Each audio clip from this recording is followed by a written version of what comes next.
top, I have a sense of humor and I have sarcasm.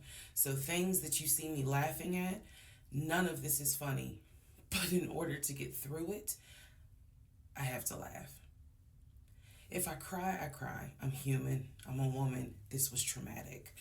Um, I'm going to do the best I can to upload as much of the story as I can, because I know people get so annoyed with the follow for part 4, follow me for part 17. I'm just going to do the best I can to keep Girl, uploading you the got 50 videos parts. Girl, what you each at a mean? time.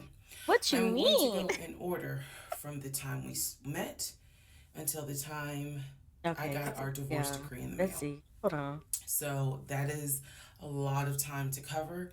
Please give me the grace to just get it out.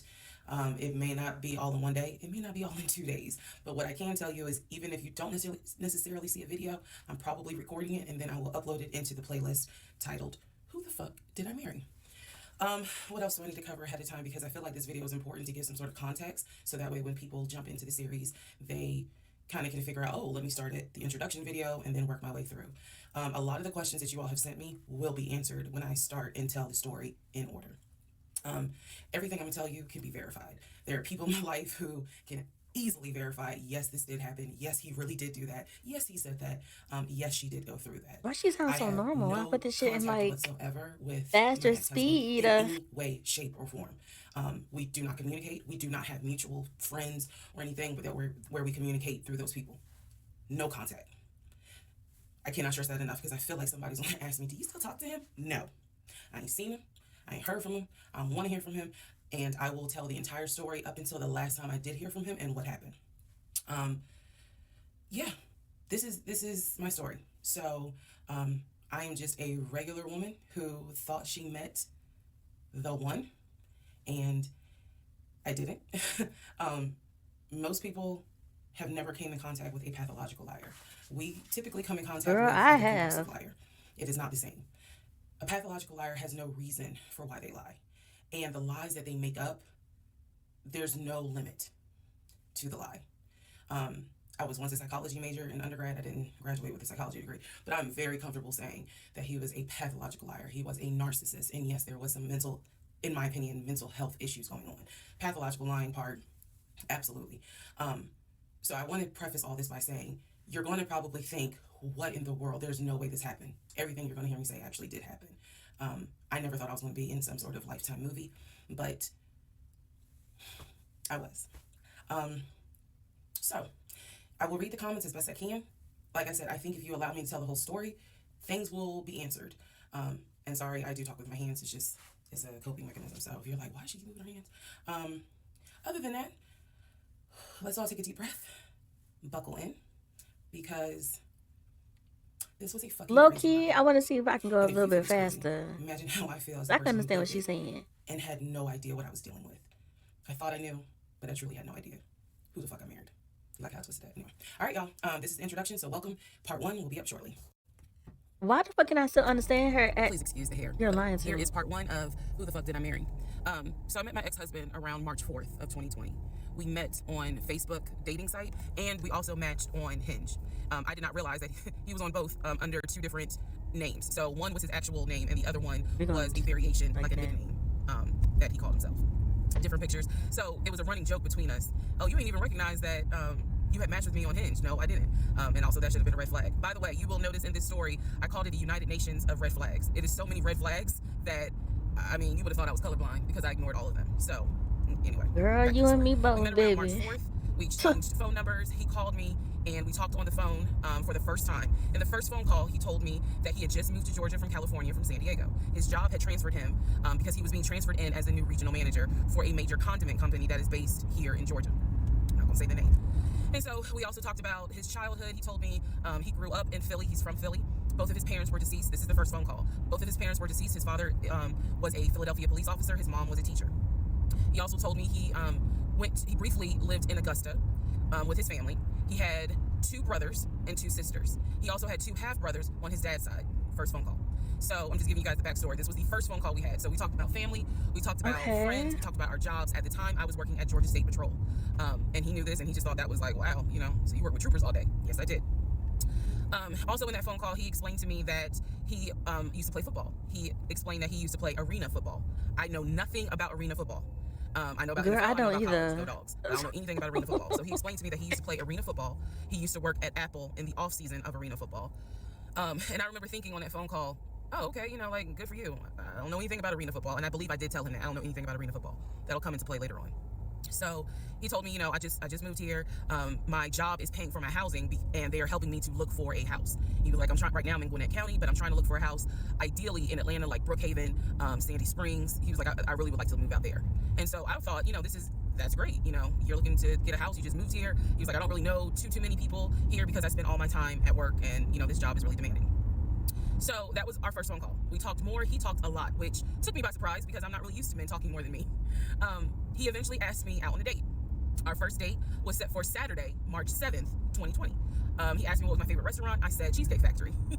And so we agreed to go out at the Cheesecake Factory in a location that was in between. I lived in Clayton County at the time. He lived in Gwinnett County. I realized that if you don't know anything about Metro Atlanta, that makes no sense. But basically, we lived about 45 minutes apart. So we agreed to meet at the Cheesecake Factory over at Perimeter Mall, which is in an area, Sandy Springs, Dunwoody area. Is it me or like I've never been to I was Cheesecake excited. Factory? Like, I called my friends and was like, no I got a shade. date, blah, blah, blah. We'll see how it goes. First conversation was good. Hopefully he looks like his pictures because, that's always an issue with online dating. Hopefully he looks like his pictures. So on my way to our date, I took 285, and literally right before I got to Boulder Crest, the exit for Boulder Crest, I heard a boom, and I lost control of my car. Thank God that not thank God, but I knew what to do. So I did not crash, but my tire blew out. So I called him and I said, hey, I'm so sorry, but my tire just blew on 285. I'm slowly making my way off the exit. I believe I pulled into a Chevron gas station, and I said, I got to get this fixed. I don't know what to do. Like, I'm a damsel in distress kind of thing. He kind of paused. He got quiet, and he was like, tell me exactly where you are. Drop your pin. So I dropped the pin, and he came to the gas station. Got out the car, and I was so relieved that he actually looked like his pictures that I was like, oh my God, he's actually attractive, because he's like 6'4", 6'5". Oh, also, man, I apologize. So let me go back to the first conversation. Let me add something. He did tell me in the first phone call that he was divorced, and that his ex-wife, she had 2 children, a boy and a girl, who were teenagers, young adults. I think the girl was about 20, and he said that he had a very close relationship with his stepkids, but that he and his ex-wife had divorced because she cheated on him out in California. And so coming to Georgia was a new beginning for him. She was still out in California. The kids were still out in California. And so, he was like, I can't stand her, but I still want to be in the kids' lives. I have to put that in there because that will come back later. So this is just setting the stage. Again, that first conversation we talked about family, job, friends, how he ended up in Georgia, me being in Georgia, the things that, I would think people talk about in the first conversation. All right, now back to the tire blew out. So he shows up to the gas station. He changes my tire, which I just thought was the sexiest thing in the world. And then he proceeds to say, hey, I found a tire place around the corner. You need to get another tire. Like, you can't drive on this donut. So he followed me to the tire place, and then helped me get a tire, paid for it. So I was definitely like, wow. And so the vibe was good. So anyway, I get the tire fixed. We follow each other to the Cheesecake Factory over in Perimeter. We hold hands walking into the Cheesecake Factory. So in my mind, I'm like, this is just this. Oh my God, I had butterflies. That's the look of a woman who had butterflies. So I had butterflies. And we go in, there's a long wait. And so we sit outside and we just talk. And the conversation's great. And this is where he tells me what it is he's looking for. He tells me, I believe at the time he was 42. He was like, I want to get married and it'd be for real. He's like, my parents were married 40 plus years before my mom passed away.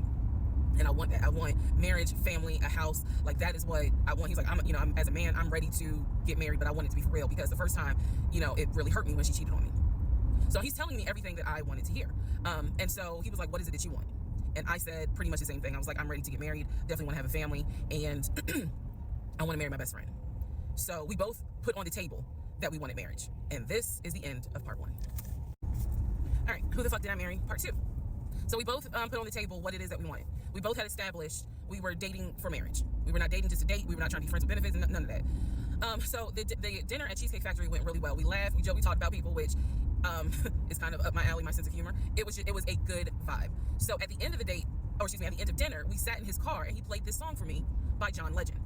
I don't know the name of the song, Girl, not John Legend. I can't remember the song. I just remember that John Legend was talking about, I think I met my wife tonight.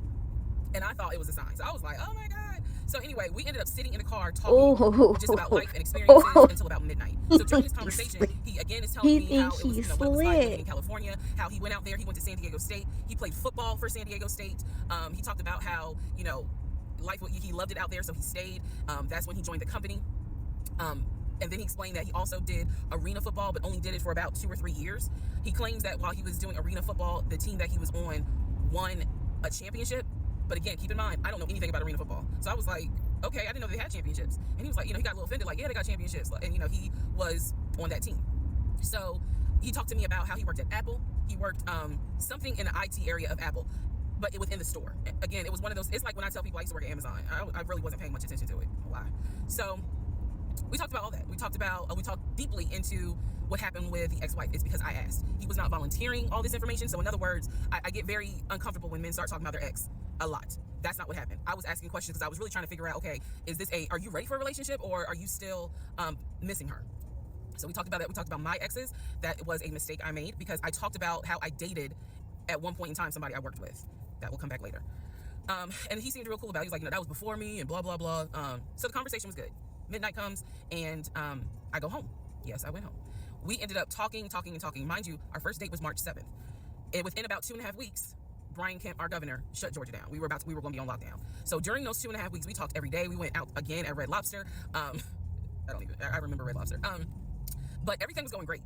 The issue was, where are we going to quarantine? So the question was, are we going to quarantine at his place, which he had like a studio type of situation. Like, it clearly, where he was staying, I was like, it's like a studio apartment, but he kept telling me like, this is temporary because I'm looking for a house. Like, he showed me the email from a woman who worked at the company where she was out on maternity leave, but she was putting him in contact with a realtor to help him find a townhome or a single family house. So I was just like, okay, this is definitely temporary. Like, he's not trying to stay here long term.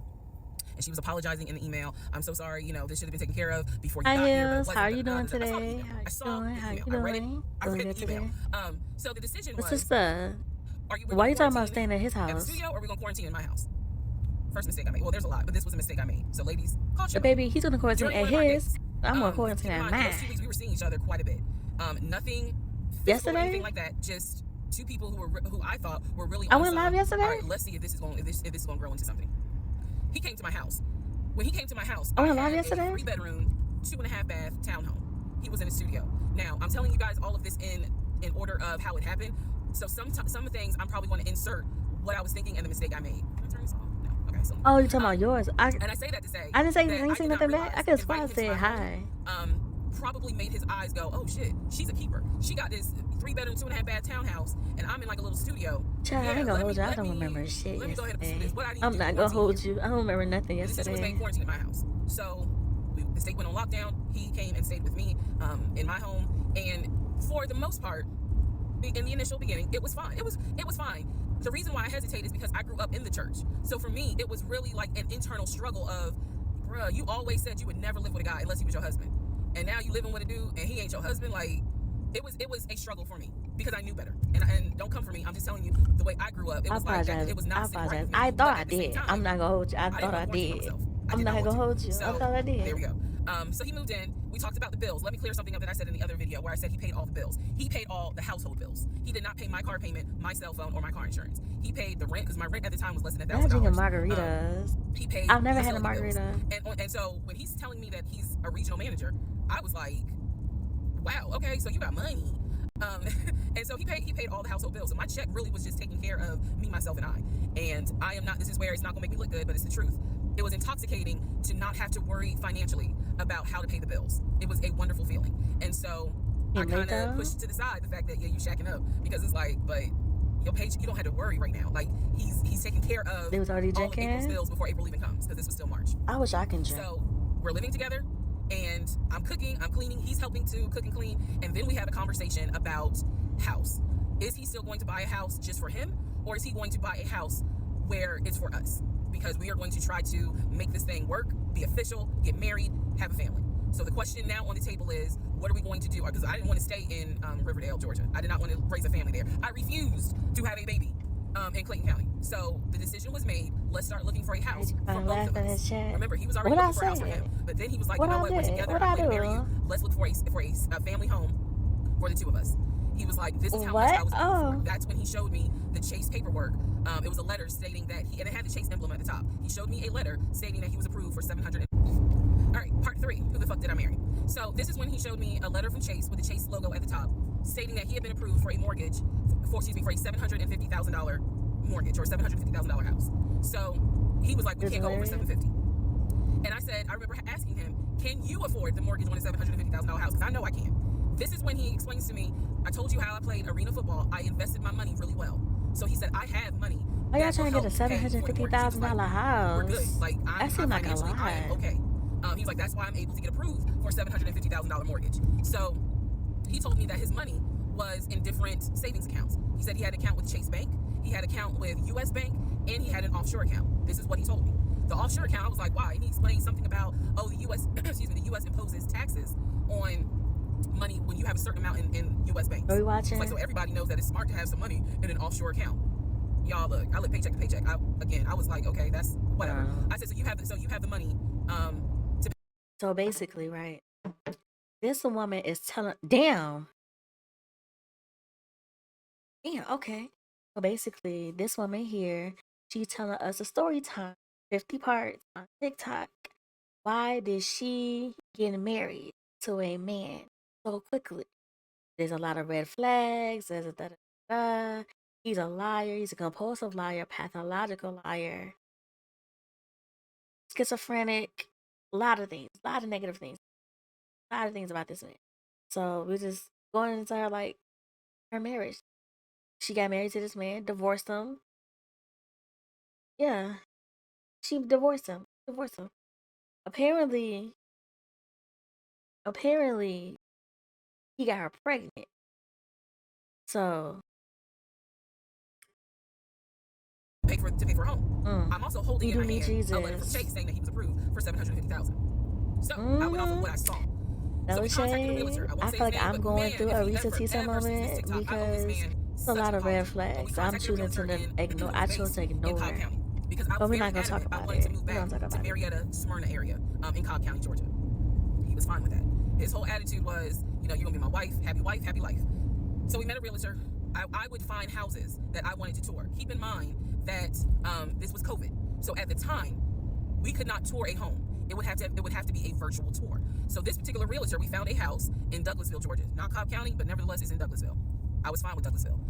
So we found a house in Douglasville, Georgia. The realtor did a FaceTime tour of the house. The house was really a nice home. 5 bedrooms, 4 baths. So we did a FaceTime tour of the home, and the home was listed, I believe, for roughly 400 and something thousand. I really like the house. I could see myself living there. I could see us living there. I could see us with the kid there. This is now April, just for timeline purposes. This is April. So he really liked the house. He was like, you know what, we'll put an offer in on the house. He was like, if you like it, because again, it was COVID. I don't know where she's traveling. I think she must be wanting to work or something. So he said, I'll put an offer in. We'll see if it's accepted. I said, okay. So he puts an offer in. He's telling me he put an offer in. I need to clarify some things he told me and the things that I actually saw. So for this house in Douglasville, he told me he was putting an offer in. The realtor would call me because one thing that the realtor told us, he was like, oh no, the story's not. The story is not just her in the cars. It's in different places. And again, this is April 2020. This is before we got married. So at the time, he was my boyfriend. So the realtor was calling me and was like, hey, I put the offer in, and what they're asking for is proof of funds. And I did not know anything at this time about buying a house. So I was like, hey, you probably need to talk to him because I'm not even listed on the mortgage. Like, from the paperwork I saw, it was only in his name. So he called him. I guess they talked. I was not there, but I'm assuming that they had talked. So the boyfriend is coming, my ex is coming home saying, yeah, I talked to so-and-so. I sent him over the paperwork. The offer was approved, and they are going to try to do a virtual closing. First, we got to do an inspection. If the inspection goes all well, then we have to do a virtual closing. He also told me that he put down earnest money on the home. He put down, I believe, $5,000. He said, I just transferred the money over to the realtor's account or whatever, so that it could be earnest money for the house. So I'm just like, okay, great. He was like, so realistically, this is April. We should be able to get in that house by June. Okay, no problem. So this is what he told me. About 3 or 4 days later, I get a phone call from the realtor. And the realtor is like, hey, I'm just checking to see what you guys want to do about that house. So I was confused. I'm at work. And I said, oh, I was told that he put an offer in. And the realtor was like, he did? I didn't know that he put an offer in. And I said, well, why wouldn't you know? Like, he told me he put the offer in, and he had paid earnest money, $5,000 earnest money. And so the realtor was like, well, let me call him and find out what's going on with that, because I didn't know anything about it. So red flag, of course. So I call him, and he in true narcissistic nature, he flips the script and he like goes off. He's like cussing, going off like he shouldn't, excuse me, I have the hiccups. He shouldn't be calling you. If he has a question, he should call me because I'm the one that's on the mortgage. He was like, and now it's, it's going to be an issue. And I said, well, did you put the offer in with him or not? And he said, no, I did not put the offer in with him. I put the offer in with a friend of mine who is a realtor, so I can give him the business. So I did not hear from that realtor again. So I was just like, is the house under contract or is it not? Okay. He was like, yes, the house is under contract. This is how crazy things work out. About 3 days later on realtor.com, I'm looking at the house because I was trying to figure out in my mind how I'm gonna decorate. It shows the house is under contract. So show my boyfriend. My boyfriend's like, I told you it was under contract. He was like, like, did you not believe me? And I ain't had a heart to say, hell no, I didn't believe you. Like, it seemed too good to be true. But once I saw the house was under contract, I absolutely believe that, okay, it's under contract with him. Like, yeah, we're about to do inspection. Girl, you should have looked that shit up your damn self. If you said that you didn't believe that, you should have made sure the contract was... At this point, he was like, I want us to start looking for furniture, so that way we can go ahead and order it. So when it's time to move, the furniture is ready. This man's sick. Sometimes for furniture to be delivered if they don't have it in stock. Like, he was very methodical in planning and saying, this is what we need to do. So we started going to Home Depot, Lowe's, because we had a printout of what the sellers were going to take. They were going to take the appliances. He had a printout. Let me be clear. He had a printout. So it said on there that they were going to take the appliances. So we needed to get a new stove, new refrigerator, new microwave, all that stuff. So we went to Home Depot and Lowe's, and I went ham. I chose all these new appliances, and here's where we get into the shopping. All right, part 4. So we go to Home Depot, we go to Lowe's. I'm choosing all these appliances. He's taking pictures of the SKU number. We have representatives helping us, and he basically explains to them, hey, we're buying a house. We should be closing sometime in June. Can we order this stuff now? Can I put a hold on it? Like, what can we do? Because we're not ready for delivery. Is that these ones you're scared to have sex in? As the Home Depot rep said, we can hold it in our warehouse. Like, you can buy something and we can hold it. People do it all the time, especially with COVID. So I watched him. You gotta know about red flags about a person. I want to say it was about it was either $350 or $500. I watched him pay a deposit on a whole new set of appliances for them, and they were going to hold it until we were ready for delivery. I watched this, so I was like, okay, good deal. Like, we got the appliances. Next, let's go to Rooms to Go and Ashley Furniture and find actual furniture. So we went all around Rooms to Go. We went to Ashley Furniture. We went to American Signature, and I saw all these things that I wanted. Again, he's taking pictures of it. He was like, I can go online and order it. I didn't think anything of it because, again, I just saw that we held the appliances. So I was like, okay, that's fine. So April turns into May. May 2020 comes. This is where things start to get a little interesting. May comes, and obviously we had not done inspection. And I'm asking him all the time, what's the deal with the house? He was like, well, because of COVID, they're trying to get someone to do the inspection. But the guy that they had, it was always something. The guy they had caught COVID, so they're going to have to get somebody else. And he's like 15 houses backed up, so it'll be a while. So at this point in May, I know I look crazy. In this point in May of 2020, I started recording audio diaries. I don't know why. It was something just made me just start recording my thoughts in an audio diary, and I still have them. And I would save them by the date, and I would just start talking about what's on my mind. So I was like, I knew there was something was nagging me, like, but I kept pushing it out of my mind. I was like, you saw, this is what I reminded myself. You saw him pay for the appliances. You know the house is under contract. You know that he told you that he's the one who put the house under contract. Why would, like, you can say that, this is so easy but my to thing verify. is this. Why would he lie about that? Because I empathize for her a little bit. Because someone like her, you know, you just aren't used to who's trying to meet deadlines. I was questioning myself and then answering my own questions. So was blind to see inspection didn't whatever. Happen. So she blindly just married this man to meet deadlines that May 2020. Society has pressured onto her. He was ecstatic, and I was like, "Oh shit!" So the reason why that's just me personally, because she wanted to get married real bad. I was like, real bad. I felt like it was probably gonna be a high risk pregnancy, and I wasn't married, and that nagged. I cannot tell y'all how much it nagged me. There was a lot of internal struggle in between. My family didn't even know that he had moved in at this point. I told them, that I was pregnant. Went to the doctor. Everything looked good. But again, because it was COVID, he couldn't go in with me into the actual room. So, doing any sort of ultrasound, doing a blood test, because my HCG levels were really high. So the doctor was like, hey, it might be twins. We don't know yet. You're still kind of early, along. They gave me a due date. Due date was January 26th of 2021. So, yeah. May, found out I was pregnant. So there was now more of a push into, we gotta get a house. We gotta get the fuck up out of here. I'm not having a baby in Riverdale. Okay, none against Riverdale, but I ain't having a baby in Riverdale. So we need to find out what's going on with this house. And so he was on top of it. He had an answer for everything. He was like, I'm gonna call and find out what's going on, blah, blah, blah. He then magically told me about a week later, oh, they're going to do inspection on the house like in 2 days. So I was just like, okay, keep in mind, I'm taking his word for it. I'm taking his word for all this. So he's like, they're going to do an inspection. Once we get the inspection report back, then we will know what we are going to be responsible for. What are we getting ourselves into? So, I guess they did an inspection. He showed me an inspection report. The only thing that they said that the roof had just recently been replaced, which I remember he was very happy about. And the issues that there were for the house were minor. It was not a bad, because we did have a discussion about it. He was like, it's nothing that we can't handle. Then he said that we were set to close the end of May. We were set to close the end of May. He told me it was going to be a virtual closing. You're probably like, what the hell is a virtual closing? Because again, he's saying because of COVID, people are not closing in the office. They're doing a virtual closing where you would need to electronically sign the paperwork. This is what he's telling me. And so he was like, we're set to close like just before Memorial Day.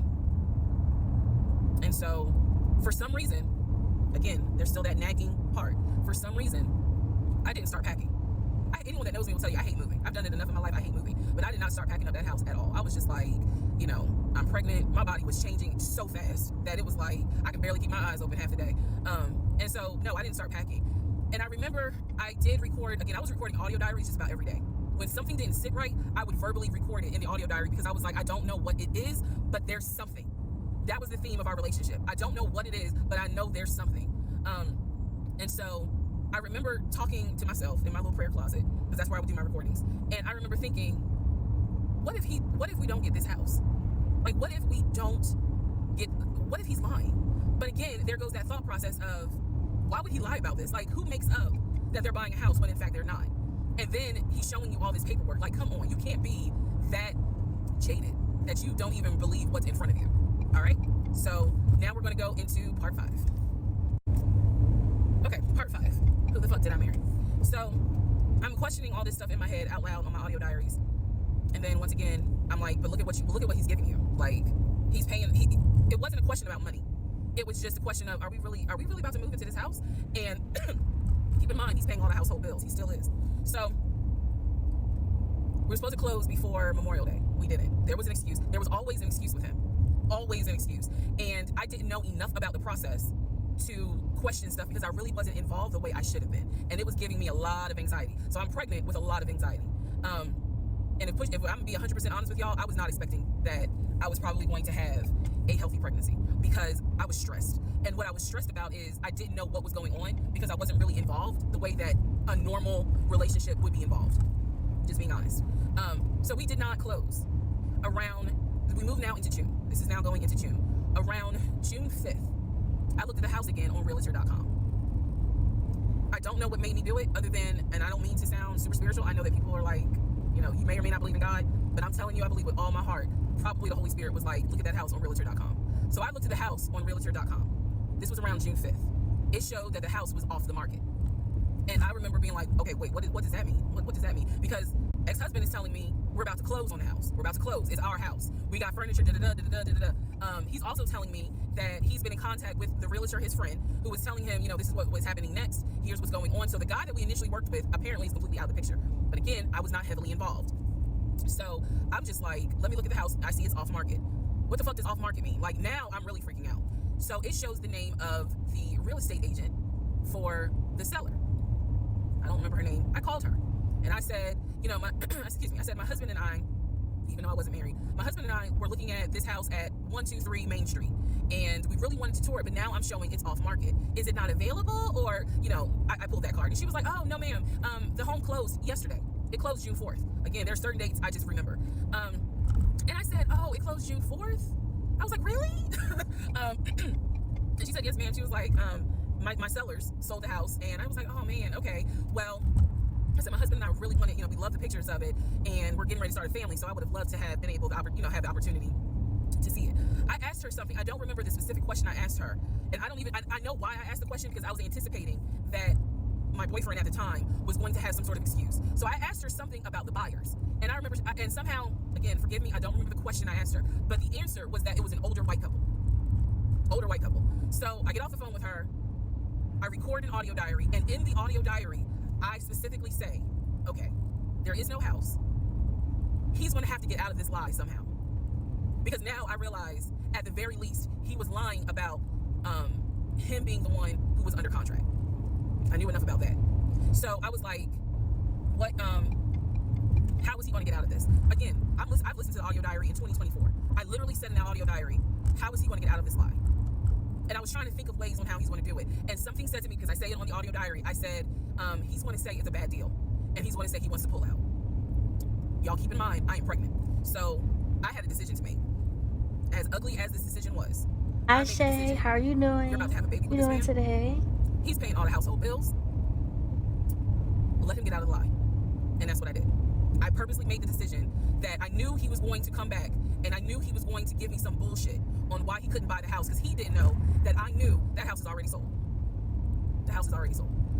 And this is the part where I said, I'm gonna be honest, even though it's gonna make me look bad, because most women in their right mind would have been like, I'm out.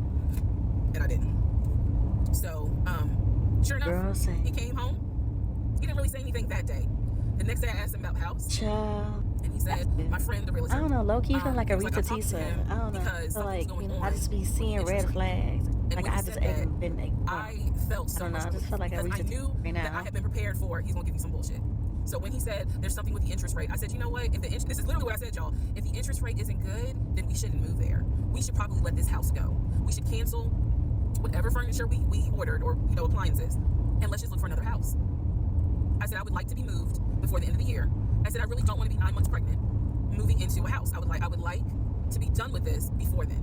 And the way I said it was so calm. And he was like, okay. He was like, I'm gonna call the realtor, and tell him I'm backing out of the house, and I'm just gonna earn this money back. And I was standing in the kitchen, and I cocked my head to the side, and I said, okay. I don't know. It's been everywhere on TikTok, so I was like, fuck it. I might as well just see it. See it, because I'm tired of people talking about it. So let me see it. What's about it? Subsequently, what ends up happening the next week, which is mid-June, I was at work, and I started cramping, started bleeding. And at this point, my doctor, I had just had an ultrasound earlier that day. So I went to work, because the ultrasound was fine. I went to work, and the cramping and the bleeding started, and I started crying because I kind of knew what was going on. And my doctor had called me and told me that when they did the ultrasound, they did not see a heartbeat. So she was like, this pregnancy is not going to be viable. Maybe. So I'm crying and hysterical. Did you already get into part 6? All right. Okay, so this Sister, is 6. So you knew so you had a miscarriage before? Where we left off. So obviously, my doctor had called. Is that how you knew that you was gonna have a miscarriage? And I was cramping and spotting at work. Went into my best friend's office and immediately started crying. She was like, "What's going on?" And I said, I told her what the doctor said, and she grabbed her keys, grabbed her purse, and was like, "Let's go. I'm taking you home." On my way home, I called my boyfriend and told him what the doctor said, and he was like, "I'll meet you at home." So he was coming from Duluth, went straight home. And so about 24, 48 hours later, I had a doctor's appointment, and my doctor gave me 3 options. First option, let everything happen naturally. Your body will expel the fetus on its own. Second option, you can take a pill which will induce expelling the fetus at home. The pill basically will cause you to contract and expel. The third option was to go into the hospital and do a D&C. I did not want to do a D&C because I did not want to be in a hospital with COVID going on. And for whatever reason, I did not do the option of let it happen naturally. So I chose to do the pill. His birthday was June 17th. My ex's birthday was June 17th. So the decision was made, we're going to celebrate his birthday that day, go out to eat. And then that night I would take the pill because we both were off from work the next 2 or 3 days. So went out to eat, tried to celebrate as best we could, and then took the pill that night. That night was the most traumatic, excruciating pain I've ever put my body through. I do not recommend any woman, prayerfully you don't have to go through that, but I don't recommend taking that pill. If you don't have to, don't do it. I spent the whole night in the bathroom just crying in so much pain. They gave me a narcotic. I couldn't take it because I found out I was allergic to it, so it was causing me to like projectile vomiting. It was a mess. So he was right there. He was scared that he needed to take me to the ER, but in the morning the pain kind of subsided. So about 72 hours later, I had another doctor's appointment where the purpose of this appointment was to do an ultrasound to see if everything had passed. Everything did not pass. So because of that, my doctor was like, we're gonna have to do a D&C. My D&C was scheduled for the first week of July. My boyfriend, my ex, was going to take me. That was always the plan. 2 days before my procedure, he tells me that'd be crazy to have a he's up for promotion. He's up to be promoted to VP. Because of this, the president of the company, is coming in, and it was going to be this huge business meeting he had to go to. The business meeting was scheduled for the day of my surgery. And so I'm throwing a fit because I was like, you there's no way you can do that meeting. Like, I need you to take me to the hospital and all this other stuff. And so he offered to have his sister take me to the hospital. Apparently his sister lived in Douglasville. I was like, no, because I've never met her. Like, I'm not having a stranger take me to the hospital. No, this is a private situation. I don't want to do that, blah, blah, blah.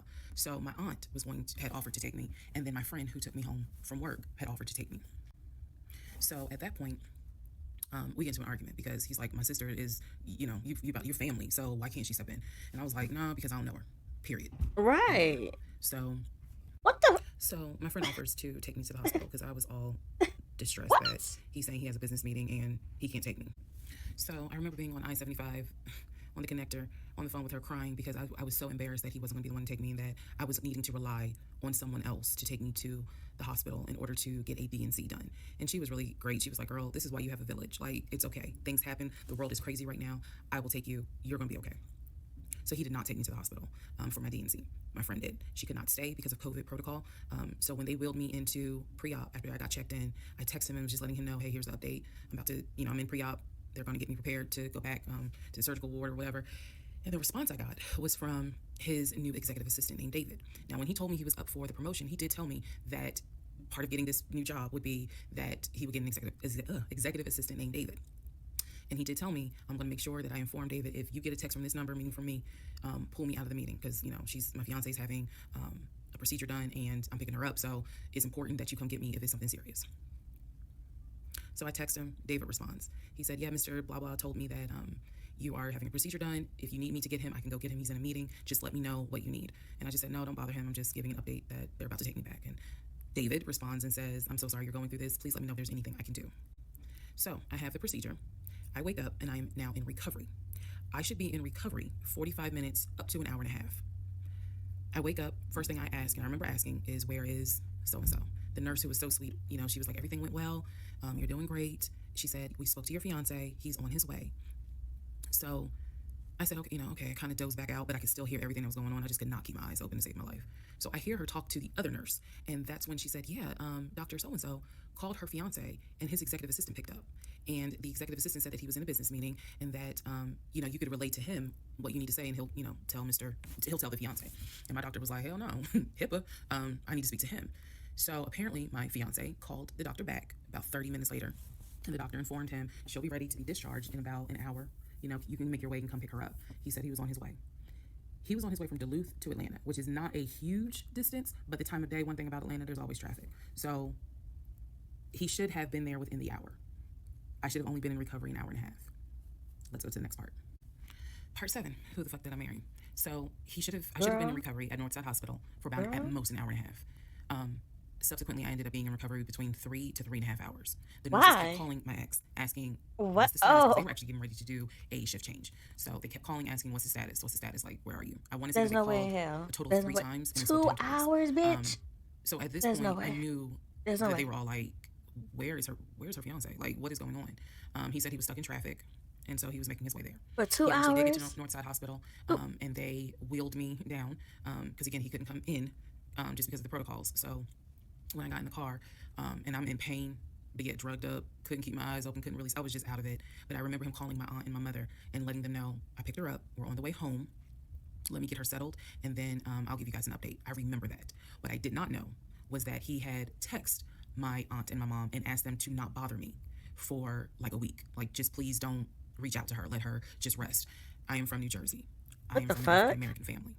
You don't tell my black mama or my black aunt that, please don't bother her for a week.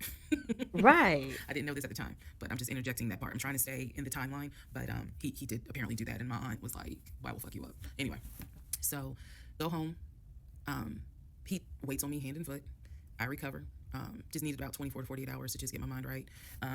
During this time, in between when the house in Douglasville fell through, we had not talked about a house. So I guess it was about a week later after the DNC.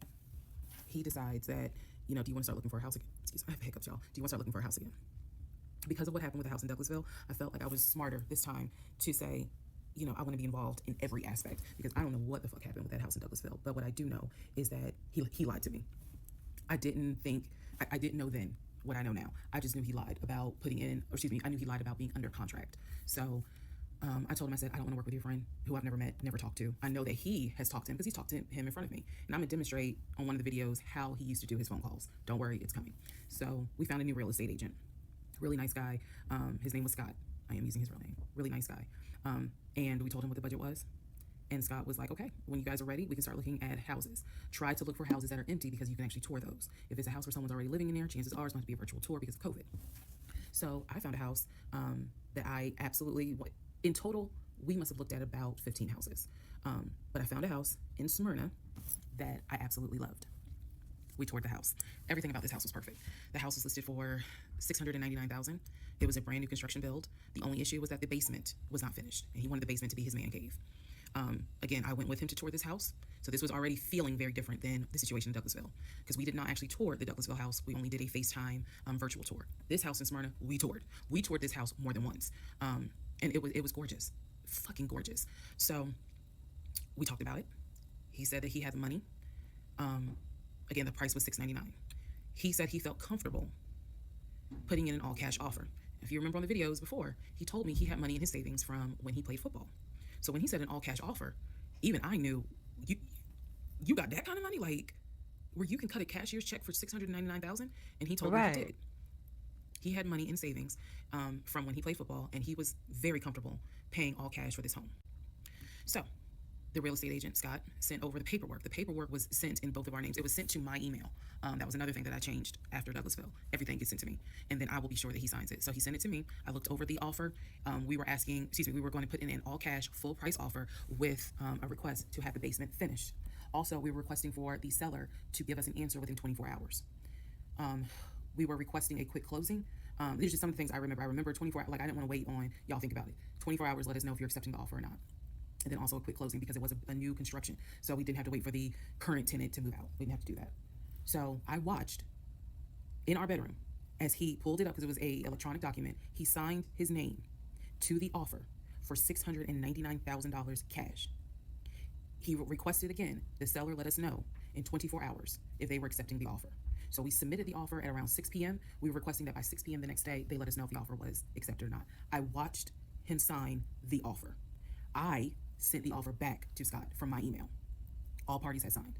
Scott texted us and said, I got it. I'm submitting it. I will let you know what they say. Let's go into part 7.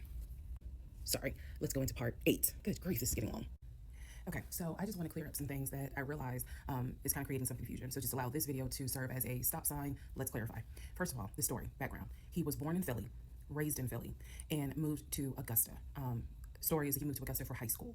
After high school, he went to college at San Diego State. Enjoyed San Diego State, stayed in San Diego for quite a while. Got married out in California, had a house in California, played arena football out in California, but his family was back here in Augusta, Georgia. He still had a lot of family up in Philly, but for the most part, he had a sister in Augusta, he had a sister in Douglasville, he had a brother in Baltimore, he had another brother in Philly, and he had a brother in Nashville. So I just want to clarify that in terms of not the demographics, but the geography. Born in Philly, came to Augusta for high school, went to San Diego State for college, played football, stayed at San Diego, got married out there, but still had quite a bit of family here in here in Georgia. He also had a sister, I think I said, who lived in Douglasville. I have physically met his aunt who lives in Augusta. I've met his brother who lives in Augusta. I have spoken on FaceTime with a brother who lives in Baltimore. And then I will demonstrate how he used to talk to the brother that lives in Philly. That's coming up. You haven't missed that. In terms of the proposal, you did not miss the story of the proposal. I simply didn't want to share it because it was embarrassing. Basically, he gave me 3 ring options. We went to a jeweler at the Mall of Georgia. He had me pick out 3 rings. I told him which one I liked the most because I knew it wasn't a romantic proposal at all. I knew which ring I liked the most. I told him which one. He basically said, when I'm ready, I'll give you the ring and I'll propose. Fast forward about, I guess it was summer because I was actually pregnant when the ring came. We were sitting at the dinner table. He took the ring box out of his pocket, slammed it on the dinner table, and I was like, what is this? He was like, open it. I opened it. Inside was the ring that I had wanted, that I had chosen at the jeweler. And he was like, all right, so this means that you're gonna be my wife. I was pregnant. So again, when I asked y'all to give me grace, it's because there's certain things that's just like, girl, what was you thinking? Trust me. There's no excuse. So there was never a, will you marry me? It was more of a, we're living together, we're having a baby together, we need to get married, because the backstory also was that his dad was a retired police officer, but at one point his father was a pastor. So he could quote the Bible like nobody's business, as we all know. So can Lucifer. But anyway, he could quote the Bible like no one's business. And so that's how we ended up engaged. And I was wearing a ring. I will find a picture and I will try to post it. But I was wearing a ring. Don't worry, there's more to that story as well. So just wanted to clarify some things for the people who were like, wasn't it weird that he had a sister who lived close, but he's from Philly? So I just wanted to definitely bring clarity to what he told me was the backstory. Born in Philly, came to Augusta for high school, went to California for college, played football at San Diego State, played football and arena football, worked at Apple, and then joined the condiment company in California, who then transferred him back to Georgia. He was married in California, and he told me he got divorced in California. That is important as well. That will come up again later. And so the ex-wife, at this point in time, at the time that I'm telling you, part 7, which is the last video I just posted, the ex-wife lived in California with her 2 kids, his 2 stepkids. The 2 stepkids were 17 and 20 or 21, but they were that age group. And he was saying that he was very close with them, so he wanted to keep a tight relationship with them. And he talked to them, if not every day, every other day. When I say this, I need y'all to understand. When I say that he talked to someone, it means that he was on the phone in front of me talking to the person. I hope that, because I will touch back on this. He was on the phone in front of me talking to the person. So he talked to his siblings every day. He talked to his aunt almost every day. He talked to his family the way I talk to my family almost every day. And again, I will demonstrate how he used to do the phone calls. I will also demonstrate how he used to do the work phone calls, because he called me every single day from work. And he would talk to people while he was on the phone with me. And I could hear people in the background. But that's a whole nother part. So again, buckle your seats. I promise I'm reading your comments, I'm reading your questions, but I wanted to bring this video just to clarify some stuff. Hopefully this helps. And honestly, I know people are fascinated by this, but more than anything, I hope that there's a woman watching this and she's saying to herself, okay, it's time for me to ask some questions. That's my hope.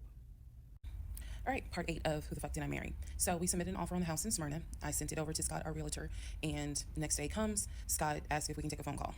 So he calls us and tells us that the offer was not accepted and the builder did not do a counteroffer. We don't exactly know why. We don't exactly know why he didn't accept it, but the bottom line is that we figured out later on that he didn't want to finish the basement. So the offer was not accepted. The house fell through. I was okay with that because, again, I knew he had put in an offer. So we continued looking at other houses. We found another house in Smyrna that he really liked. I thought that it was way too big for just the 2 of us. And so the price of this home was much higher than the $750,000 that Chase had approved for the mortgage. So what he explained to me was that he was willing to do the $750,000 mortgage, and he was also willing to put a significant amount of the money in savings on the house, which meant that he was now comfortable going from $750,000 up to about $900,000. Again, his whole Why y'all trying to explanation pay was, this I much have for the a money where I can put down a house? substantial down payment, bring down the price of the home, and then basically mortgage the rest of it. So that was now the plan. I was not comfortable with a home over $900,000. But again, keep in mind, I saw the Chase paperwork. So I was like, I just feel more comfortable sticking at the $750,000 mark. That's what you approved for. Let's go with that. By this point, this is now fall of 2020. We had been talking about marriage. I had my ring. He had made VP at the company. And again, he was calling me every day from work. I need to kind of explain how the company was ran, because when you think VP, you would think he would be in an office. It was a condiment company, so they actually were producing the condiments, and I'm not saying the name of the company on purpose, but they were producing the condiments in this particular plant location. So a lot of times, he would simply tell me that he walked the floor, checking in with his subordinates, basically. Now, how did he go to work? For the most part, at this point, he left before I woke up.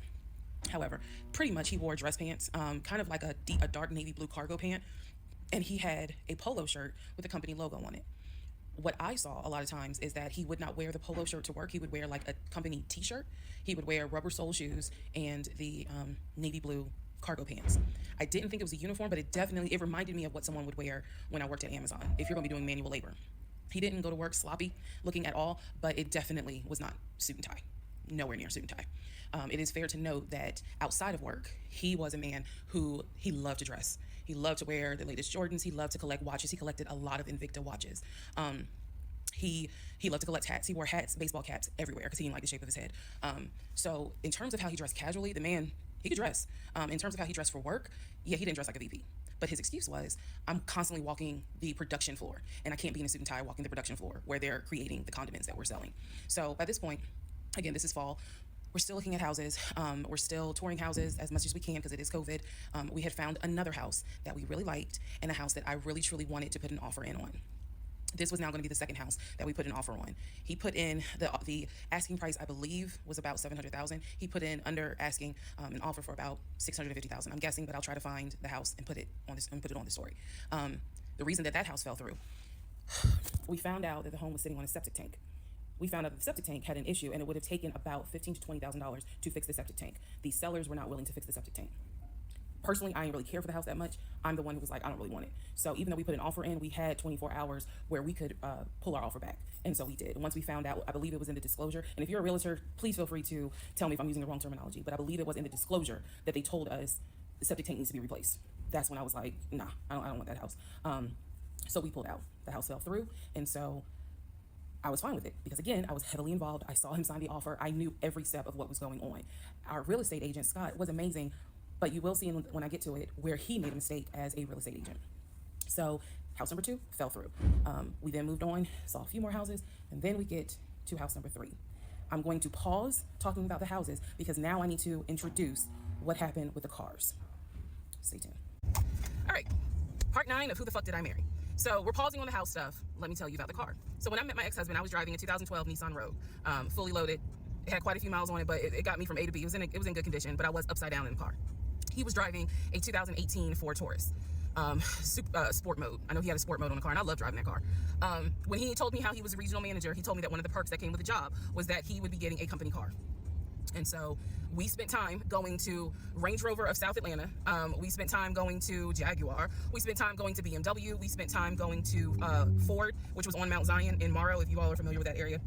He test drove a whole lot of cars.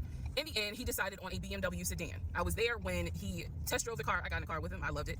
And he explained to the salesperson, I'm getting a company car. I need to get a printout of the full price of the car, tax, tag, and title. Because what my company is going to do is wire over the money for the car. The salesperson was like, okay, apparently that happens a lot. So he gave him a printout with the tax, tag, and title for the car. In front of me and the salesperson, he called the person in the finance department for his job. Obviously, I have no idea what this person's name is, but he called the person. He explained to them, this is the amount of money. He said the president of the company, so-and-so, has authorized for him to get a car, not spending more than, I think, $90,000, tax, tag, and title. The BMW came out to just under $90,000. And so I remember this conversation so fucking vividly. So he's on the phone in front. I'm sitting down. The salesperson sitting down at their desk, and he's like, they put me on hold. And so he's like, I guess the person comes back, and he says, the price of the car is blah blah blah. He was like, give me a second, and I can send you a picture of that printout that shows tax, tag, and title for the BMW. He gets off the phone. He takes a picture of it. He sends it to whoever. He waits about 10 minutes. He calls the person back. He says, did you get it? Apparently the person did get it, but the person who can actually physically do the wire transfer had gone home for the day. So what he says to the BMW salesperson, he's like, okay, we're going to have to do this tomorrow because so-and-so went home for the day. I don't know who the salesperson is. I can only tell you from my viewpoint what I thought. I had no reason to think this was a lie. I really didn't. Because again, you got to please keep in mind the circumstances that all of this is happening. We're inside the dealership. We're sitting at the desk of this person. He gave us the printout. He's on the phone, doing business, basically saying, look, this is how much money the car is going to cost. He's taking a picture of it. He seemingly is texting someone saying, this is how much, this is proof of how much it is. Then he asked the BMW salesperson, I need your wire transfer information. The guy got up, rushed over to, I guess, their finance area to get the bank wire information, because obviously you have to wire it a certain kind of way. Rushes back over, gives it to my ex-husband. My ex-husband's like, okay, first thing in the morning, we will get this wired over, and then, I'll come and pick up the car. My fiance, will drive me up here to pick up the car. So we leave. He felt like, because at the time that this all happened, I was pregnant. So he felt like, look, we're about to have a baby. I don't want you driving that Nissan Rogue. I want to get you something more secure, something new. I really wanted a Kia. I really wanted a Kia Telluride. And he was like, well, let's look at the warranty. This man knew a lot about cars. He knew a lot about the warranty. He knew a lot about the depreciation value. And so he did talk to me a lot about what will we get the most for our money. We test drove, when I say I test drove a Kia Telluride, a Kia Sorento. He didn't like either of those. He had me test drive a Ford Explorer. He didn't really care for that. Then came time where he really wanted me to get a BMW. He really wanted me to get a BMW X5. So he took me to local BMW Imports, which, if you know anything about Atlanta, it's off of Cobb Parkway, but you can see it off the highway. I believe 285 is where you can see the Global Imports BMW dealership. He took me there. He had me test drive an X5 and X6. He also had me test drive I think I'm getting the numbers wrong, a 525, which was a sedan. I did not like that. I wanted an SUV. I loved driving the BMW. He also had me drive an M Series, test drive an M Series. So he was very adamant that I should get a BMW. The reason being is because, according to him, he had a BMW in California when he lived in San Diego. He had a BMW that he loved. It was a white BMW. He showed me pictures of the BMW. So he showed me pictures of this white BMW that he had, and unfortunately, the car got totaled about 2 months before he moved to Georgia.